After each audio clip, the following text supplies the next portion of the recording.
A proposta de hoje é falarmos sobre o trabalho de recuperação da memória da médium fluminense Ivone do Amaral Pereira, evento, estamos participando do 15º Enlip e Allan Kardec 150 anos depois.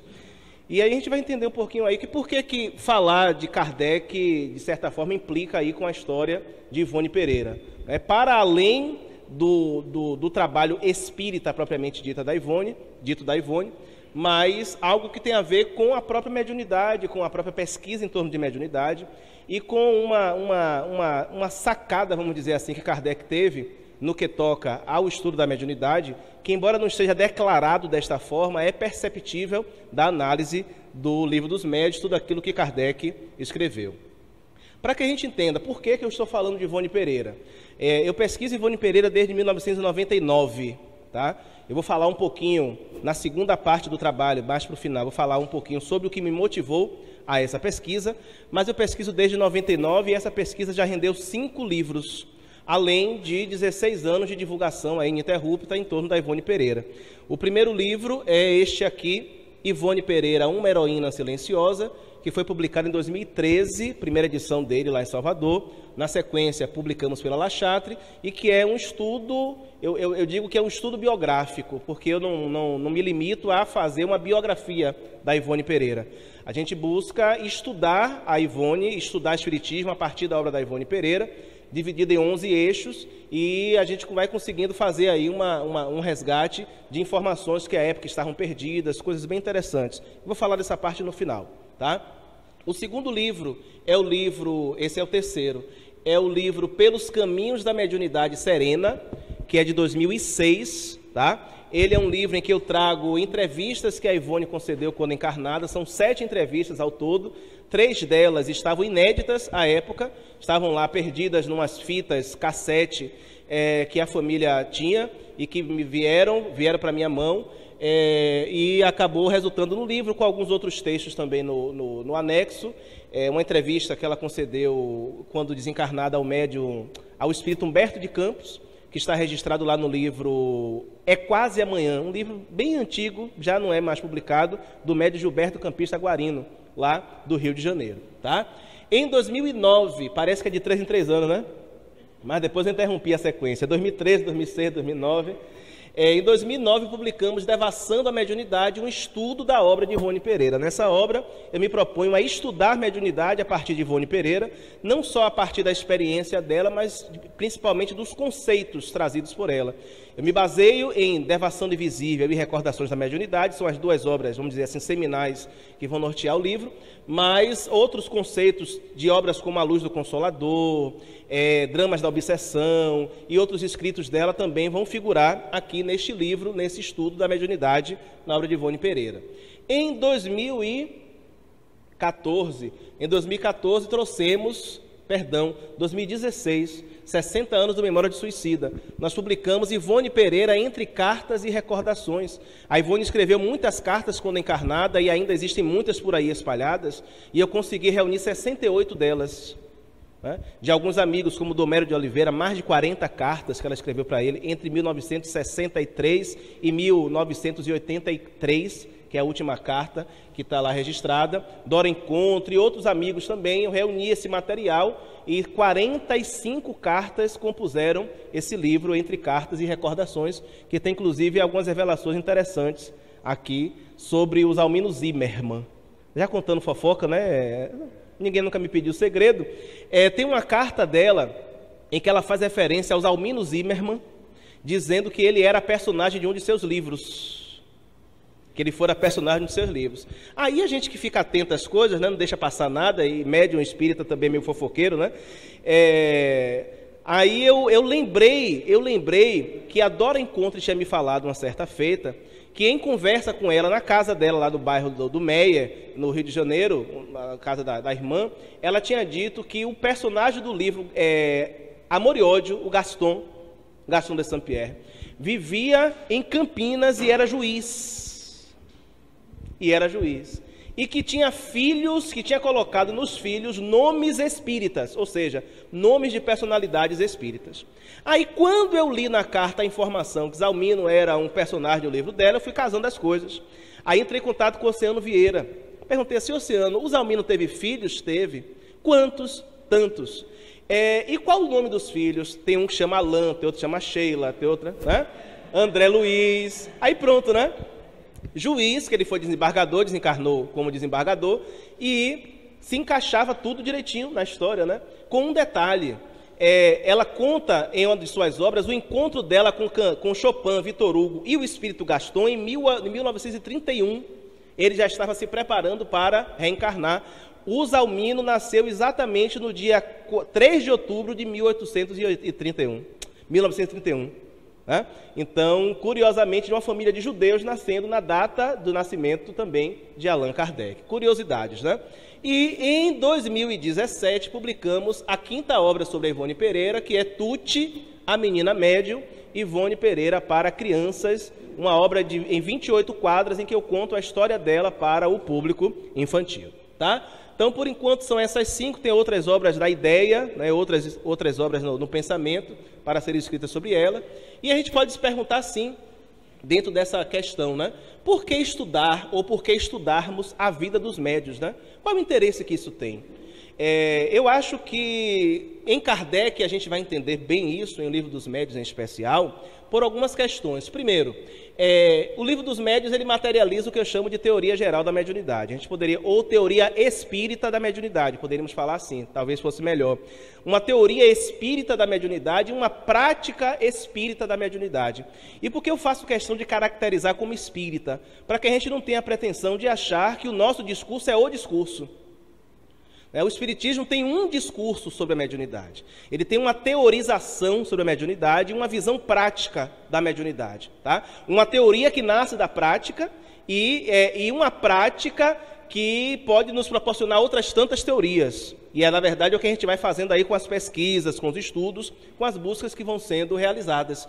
E o Espiritismo, ele tem uma teoria espírita da mediunidade, centrada na observação. Falávamos disso hoje pela manhã. O trabalho todo de Kardec de observação, de deduzir de fenômenos aparentemente insólitos, como das mesas girantes, das mesas falantes, todo esse conhecimento, né, toda a filosofia, toda a proposta espírita que nós conhecemos. Então o Espiritismo tem um olhar diferente. E eu marco bastante isso pelo seguinte: a gente não pode ter a pretensão de ter o discurso, nem achar que o nosso discurso é o melhor discurso. Tá? A mediunidade não é propriedade do Espiritismo, o Espiritismo não descobre mediunidade, desde que existem pessoas, homens encarnados, há mediunidade. Agora, nós temos uma forma de pensar, de entender, pelo menos em tese, né? Na maioria das vezes as coisas vão acontecendo sem muita reflexão, sem transformarmos a prática no que o espírito Samuel Bulamarque, através de um médium baiano chamado Lindomar Coutinho, vai chamar de experiência positiva. O que é que ele chama de experiência positiva? É a prática que se transforma em conhecimento porque é refletida, é analisada, é amadurecida, né? A gente não tem isso, infelizmente, de forma muito clara. O Kardec faz isso. O Kardec passa da parte da observação, reflete, analisa, a partir dali deduz uma série de coisas e, consequentemente, amadurece o conhecimento no ato da observação. E que coisa interessante, né? Só foi possível a Kardec observar e aprender e deduzir o Espiritismo através da mediunidade graças à observação dos médiuns.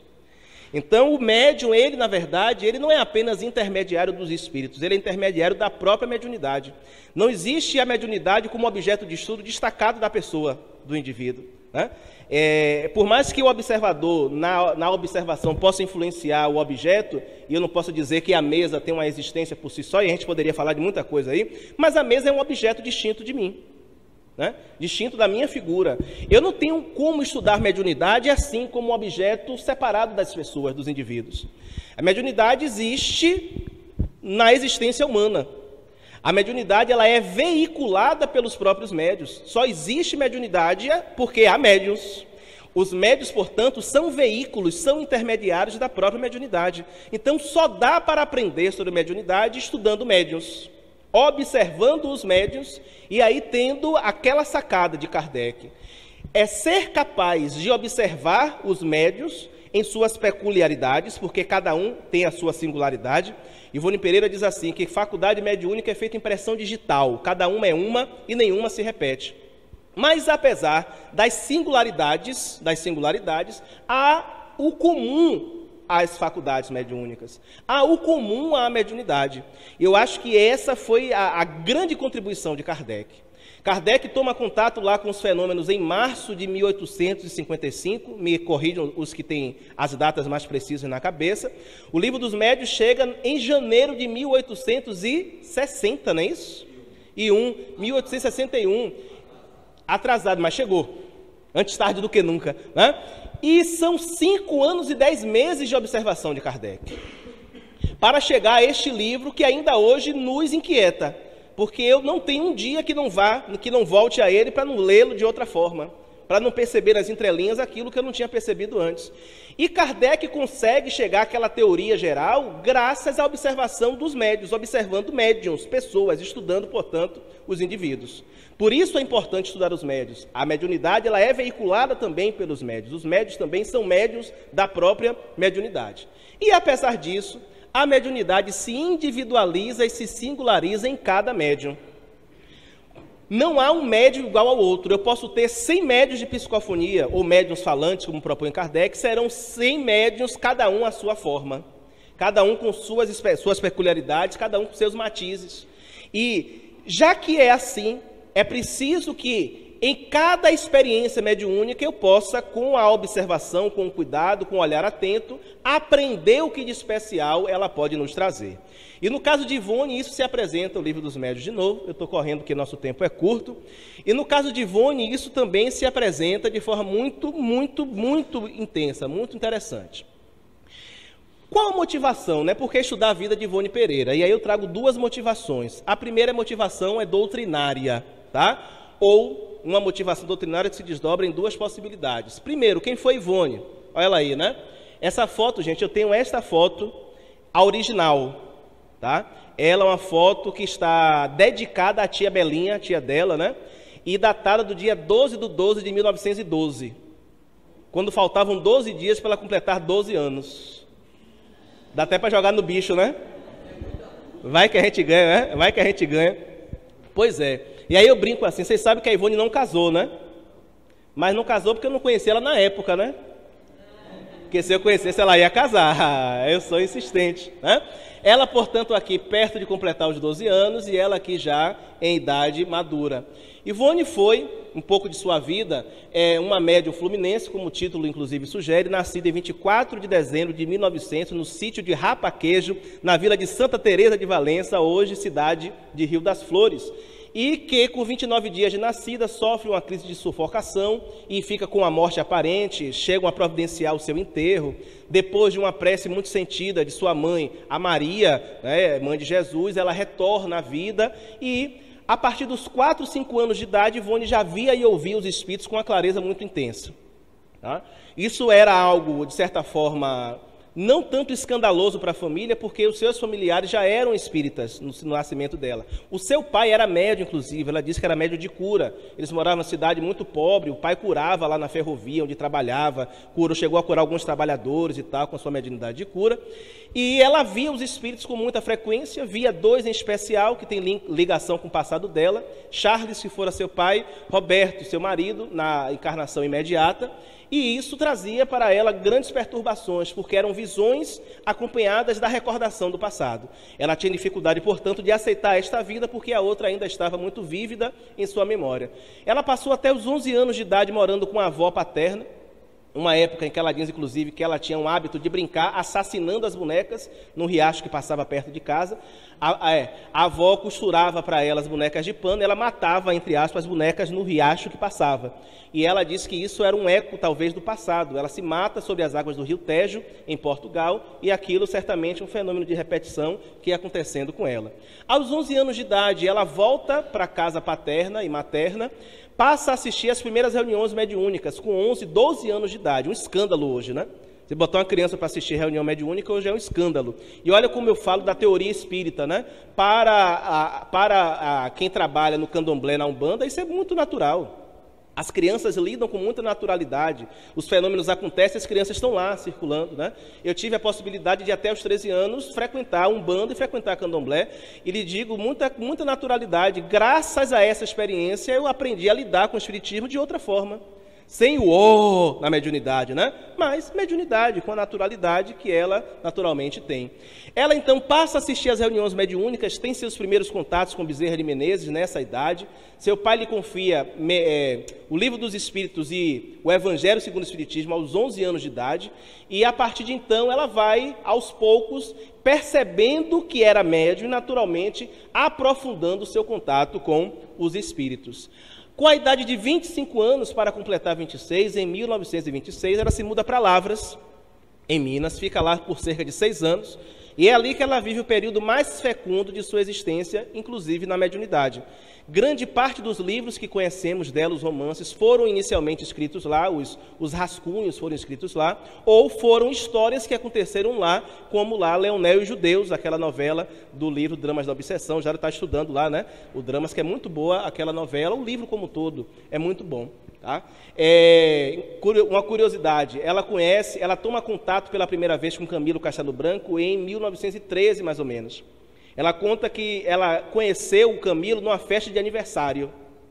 Eu gosto de contar isso porque a gente romantiza muito, né, os espíritos, né? Quando a gente diz assim, encontrou um espírito, a gente pensa em Chico, né? Com Emmanuel saindo lá da nuvem, como senador romano, né?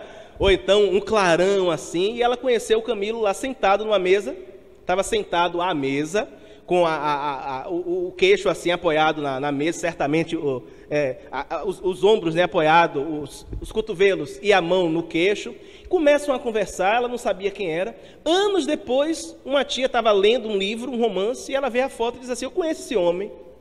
Ela, tia, não conhece não. Conheço, não conhece não, porque ele já morreu. Mas é por isso que eu conheço, né? Aparece para mim e tal, e aí ela veio descobrir que se tratava do Camilo Castelo Branco. E a partir de então, toda a obra dela que foi sendo construída, o Memórias de um Suicida começou a ser escrito lá também, em 26, e foi terminado em 1942, depois eu passo as referências para quem tiver dúvida, tá? E aí só em 44 ela tenta publicar o livro, e o Manuel Quintão recusa, e aí toda a novela que a gente já conhece de alguma forma. Então, aqui nasce, vamos dizer assim, a produção psicográfica mais robusta da Ivone Pereira, embora só em 1955 tenha sido publicado o seu primeiro livro, que é o livro Nas Telas do Infinito, autoria dividida entre Camilo Castelo Branco e Bezerra de Menezes. A primeira novela se chama Uma História Triste e a segunda, O Tesouro do Castelo. A primeira do Bezerra e a segunda do Camilo Castelo Branco. Por que estudar a sua mediunidade? Primeiro, pela seriedade e a lucidez com que ela lidava com a mediunidade. Tá?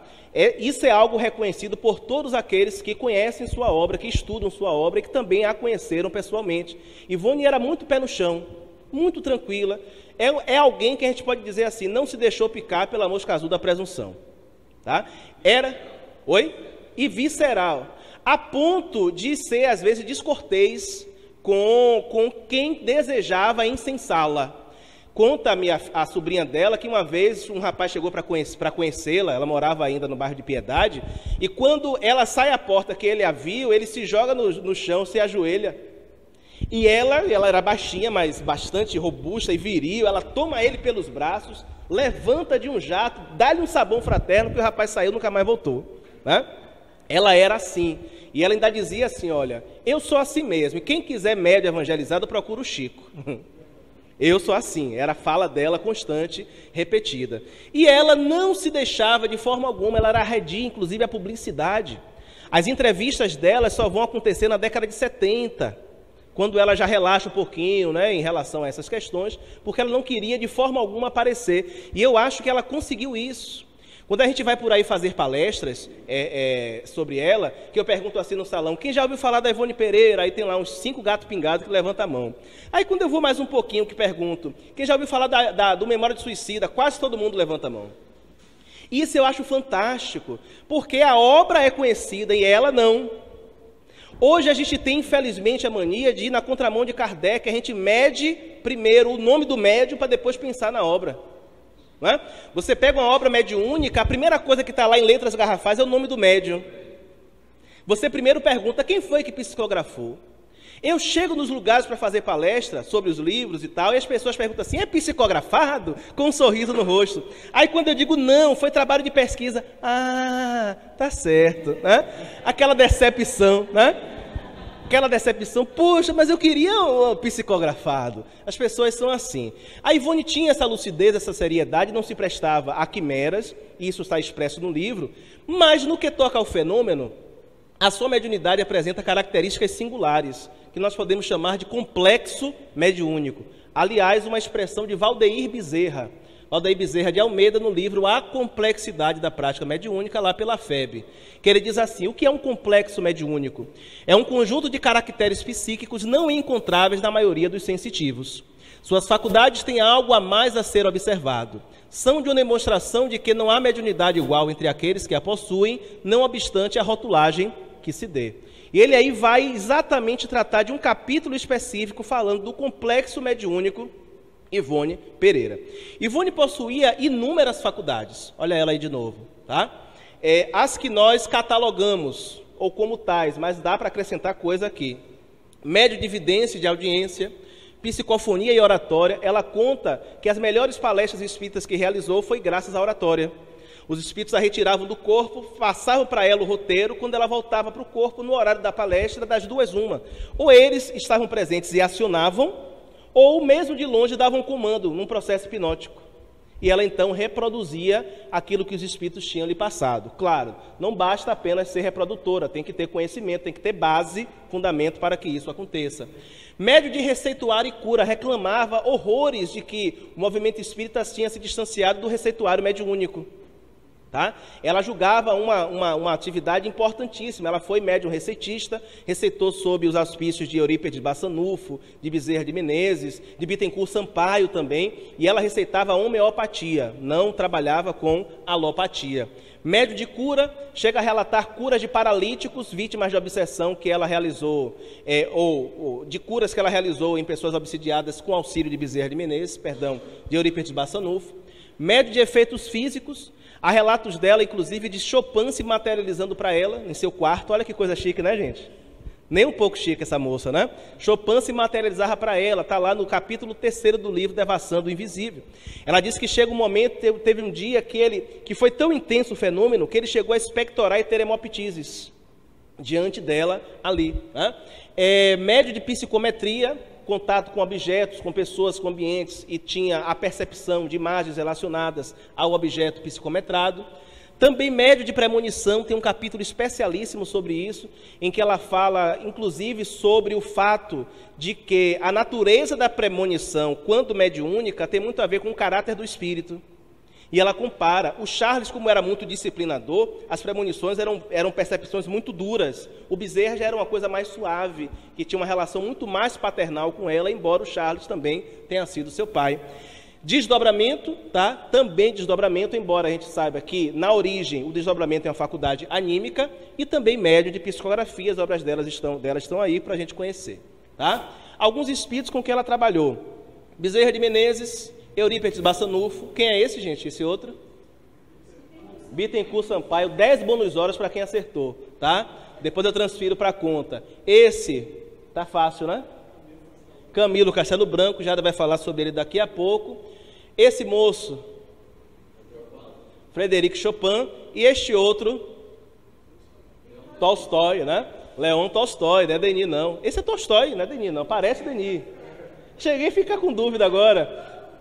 Mas esse é o Tolstói. O Tolstói tem uma história interessante com ela. O Tolstói aparece para ela e diz assim: eu vou escrever através de você. Ela diz: não vai. Não vai.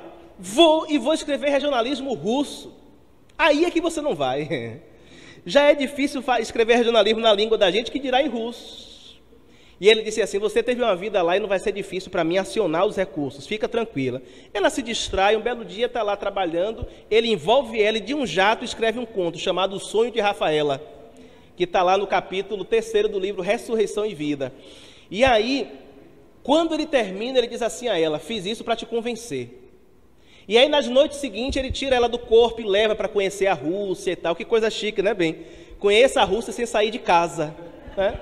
Saia do corpo e com o anfitrião, ninguém menos do que Leon Tolstói. Apesar de toda a contribuição que ela deu e que ainda presta ao movimento espírita, continua sendo uma ilustre desconhecida. Tá? E o nosso trabalho é, em especial, não de exaltação a ela. Em uma das oportunidades que tivemos de contatá-la, inclusive, foi um pedido dela, que ao falarmos sobre ela, que nós ainda a tratássemos como médium. Em que sentido? Que a sua vida fosse motivo para falarmos de espiritismo e de evangelho, e não propriamente para falarmos, para exaltarmos a sua figura. E o engraçado é que as pessoas perguntam assim: mas Pedro, vou terminar, viu, minha irmã, em nome de Jesus, é o tempo da pergunta, da intervenção do meu irmão ali. E qual é a sua ligação com a Ivone Pereira? E eu digo assim: olha, eu tenho ideia, mas são suposições, eu prefiro ficar para mim. Mas o meu sentimento é um sentimento filial, e eu sinto como se fosse filho dela, de modo que, mesmo que não seja verdade, eu quero que seja, né? Meu desejo é a relação. Ela já me mandou alguns recados assim: olha, sua mãe estava dizendo aqui, eu já sabia de quem se tratava o espírito. E olha que coisa bacana, né? Porque o Chico Xavier revelou para ela, antes dela perceber mediunicamente, que o Bezerra foi pai dela em outra encarnação. Naquele livro, Nas Voragens do Pecado, o Bezerra é o Carlos Felipe I, que é pai dela e pai do Charles. Agora veja que chique, né? Porque se eu sou filho da Ivone e a Ivone é filha do Bezerra, né, gente? Olha lá. Para vocês é doutor, para mim é voinho, né? Para mim é vovô. Como eu sei que espírita não tem inveja, eu sei que vocês não vão ficar com dor de cotovelo, né? Mas se alguém ficar, ó, beijo no ombro para vocês. Tá certo, gente? E é isso aí. Era um pouquinho do que a gente tinha a apresentar. Ivone Pereira, uma heroína silenciosa.